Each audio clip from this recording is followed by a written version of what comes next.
श्री गणेशाय नमः. श्री स्वामी समर्थ. सुप्रभातम. नमस्कार. सिया ऑफिशियलवर आपले सुस्वागतम. योगेशं सच्चिदानंदं वासुदेवं रजप्रियं धर्मसंस्थापकं वीरं कृष्णं वंदे जगद्गुरुं. आज आपण महाभारतातल्या पहिल्या खंडातल्या आदिपर्वातले शांतनोपाख्यान पर्व पुढे वाचायला सुरुवात करूया. आज आपण द्रोणाचार्यांच्या शिष्यांचे अध्ययन हा कथाभाग वाचायला सुरुवात करूया.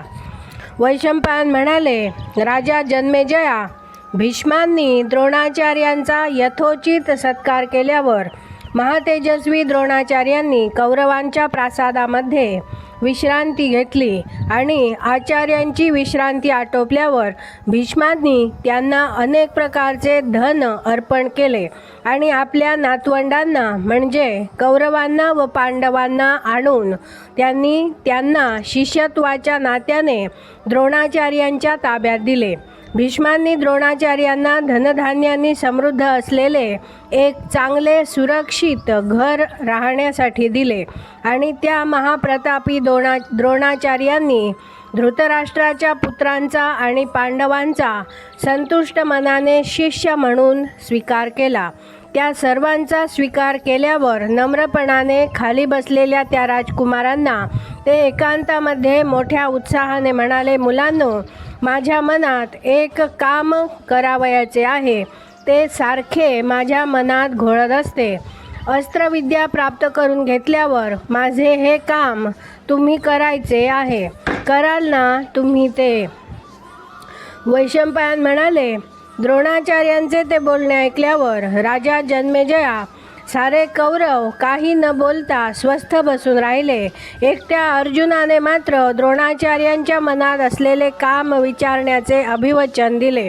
अर्जुनाचा तो दिलदारपणा पाहून द्रोणाचार्यांनी त्याच्या मस्तकाचे पुन्हा पुन्हा अवग्रहण केले व मोठ्या प्रीतीने त्याला आलिंगन दिले. त्यांचा आनंद एवढा अपार होता की त्यांच्या डोळ्यातून अश्रू वाहू लागले. त्यानंतर महाप्रतापी द्रोणाचार्यांनी अनेक प्रकारची दिव्य आणि मानुष अस्त्रे पांडवांना शिकवली. हे वृत्त कळल्यावर राजा जन्मेजया इतर अनेक राजपुत्र विप्रश्रेष्ठ द्रोणाचार्यांकडे अस्त्रविद्या प्राप्त करून घेण्यासाठी येऊ लागले. वृष्णी कुळातील वीर, अंधक कुळातील वीर तसेच अनेक देशातील राजे द्रोणाचार्यांकडे आले. तसेच सूतपुत्र राधेय कर्णसुद्धा द्रोणाचार्यांना गुरु करण्याच्या इच्छेने त्यांच्याकडे आला. कर्ण पहिल्यापासूनच तग्रवग्र म्हणजे उग्र प्रवृत्तीचा होता. अर्जुनाशी तो सारखी स्पर्धा करीत असे आणि दुर्योधनाचा आसरा धरून तो पांडवांचा वेळोवेळी पाण उतारा करीत असे. असा हा कर्ण धनुर्विद्या संपादन करण्याच्या इच्छेने द्रोणाचार्यांकडे आला. 5 पांडवांमध्ये अर्जुनाने अस्त्रविद्येतील धारणेच्या बळावर, स्वतःच्या बाहुबळावर, अस्त्रविद्येविषयीच्या प्रेमामुळे व कष्टाळू वृत्तीमुळे इतरांपेक्षा विशेष स्पृहणीय प्रगती करून घेतली. इतकेच नव्हे तर द्रोणाचार्यांनी आपल्या सर्व शिष्यांना अस्त्रप्रयोगाचे एकाच प्रकारचे शिक्षण दिले असताही चापल्यामध्ये आणि कौशल्यामध्ये अर्जुन त्यांच्या सर्व शिष्यांमध्ये अग्रेसर ठरला. अस्त्रविद्या आत्मसात करण्याच्या बाबतीत अर्जुन अप्रतिम आहे अशी द्रोणाचार्यांची खात्री झाली आणि येणेप्रमाणे कुरुकुळातील सर्व राजकुमारांना द्रोणाचार्यांनी धनुर्विद्या आणि अस्त्रविद्या शिकविली.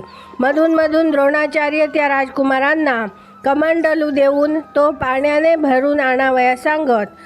कमंडलूचे तोंड लहान असल्यामुळे तो भरण्यास त्यांना वेळ लागेल अशी त्यांची कल्पना होती.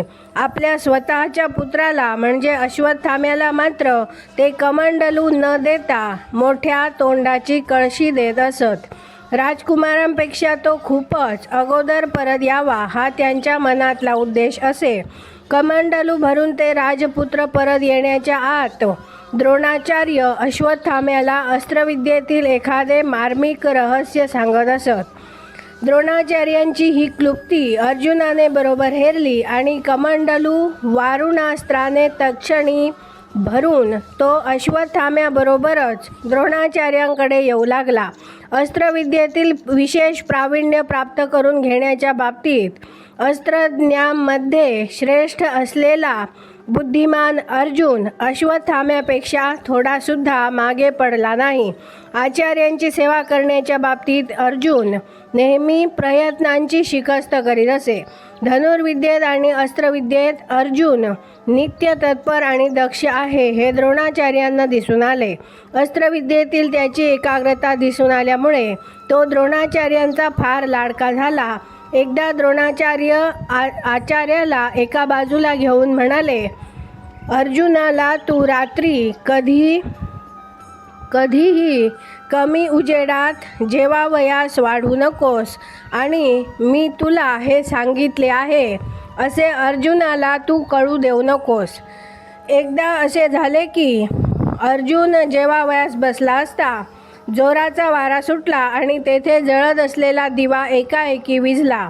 सगळीकडे अंधार झाला, पण नित्याच्या सवयीमुळे अर्जुनाचा घास नेमका तोंडातच गेला, कुठेही आजूबाजूला पडला नाही. सवयीचा केवढा प्रभाव असतो हे यावरून अर्जुनाच्या ध्यानात आले आणि अभ्यासाने कोणतीही गोष्ट शक्य होईल असे वाटून अर्जुनाने रात्री काळोखात सुद्धा बाणाने अचूक नेम मारण्याचा सराव सुरू केला. त्याच्या धनुष्याच्या दोरीचा टणत्कार द्रोणाचार्यांनी ऐकला. ते उठून त्याच्याजवळ गेले आणि त्याला मोठ्या प्रेमाने आलिंगन देऊन म्हणाले, अर्जुना, जगातला कोणताही धनुर्धर तुला तोडीस तोड होणार नाही यासाठी मी प्रयत्नांची शिकस्त करणार आहे. मी हे अगदी मनापासून बोलत आहे. वैशंपायन म्हणाले, यानंतर अश्वयुद्ध कसे करावे, गजयुद्ध कसे करावे, रथयुद्ध कसे करावे आणि भूमीवर राहून युद्ध कसे करावे यासंबंधीचे सारे शिक्षण द्रोणाचार्यांनी अर्जुनाला दिले. तसेच गदायुद्धात कोणते डावपेच लढवावेत, तलवारीचे हात कसे करावेत, तोमर, प्रास आणि शक्ती ही आयुधे कशी वापरावीत, एकाच वेळी अनेक वीरांशी कसे लढावे याही बाबतीत अर्जुनाला द्रोणाचार्यांनी सांगोपांग शिक्षण दिले. अर्जुनाच्या सर्वांगीण कौशल्याची वार्ता कानावर आल्यावर धनुर्विद्या आत्मसात करण्याच्या इराद्याने असंख्य राजांची आणि राजपुत्रांची द्रोणाचार्यांकडे रीघ लागली. काही काळानंतर हिरण्यधनु नावाच्या निषाद राजाचा एकलव्य नावाचा पुत्र धनुर्विद्येचे शिक्षण घेण्यासाठी द्रोणाचार्यांकडे आला. हा निषादाचा पुत्र आहे असे कळल्यावर द्रोणाचार्यांनी त्याचा शिष्य म्हणून स्वीकार केला नाही. त्यांचे सारे चित्त कौरवांच्या अस्त्र प्रावीण्यातच गुंतले असल्यामुळे त्यांनी एकलव्याचा अवहेर केला. एकलव्याने द्रोणाचार्यांच्या पायावर मस्तक ठेवले आणि तो लगेच अरण्यात निघून गेला. तेथे त्याने द्रोणाचार्यांची एक मृत्तिका प्रतिमा तयार केली. हेच आपले आचार्य अशी त्याने आपल्या मनाची दृढ समजूत करून घेतली आणि त्या प्रतिमेच्या ठायी चित्त एकाग्र केले. अतिशय कठोर व्रताचे पालन करून आत्यंतिक श्रद्धेने आणि विलक्षण एकाग्रतेने एकलव्याने धनुर्विद्येमध्ये असामान्य प्रावीण्य संपादन केले. अस्त्राचा प्रयोग कसा करावा, ते मागे कसे घ्यावे आणि धनुष्याला बाण कसा जोडावा या सर्व बाबतीत एकलव्याने अप्रतिम कौशल्य संपादन केले. आज आपण इथे थांबूया. पुढची कथा आपण उद्या वाचूया. माझ्या सिया ऑफिशियलला सबस्क्राईब केले नसेल तर कृपया आत्ताच सबस्क्राईब करा आणि दररोज महाभारत कथा ऐकण्याचा आनंद अवश्य घ्या. बाजूच्या बेलवर क्लिक करून लाईक करायला विसरू नका. शेअर करा, कमेंट करा आणि राधे राधे लिहायला विसरू नका.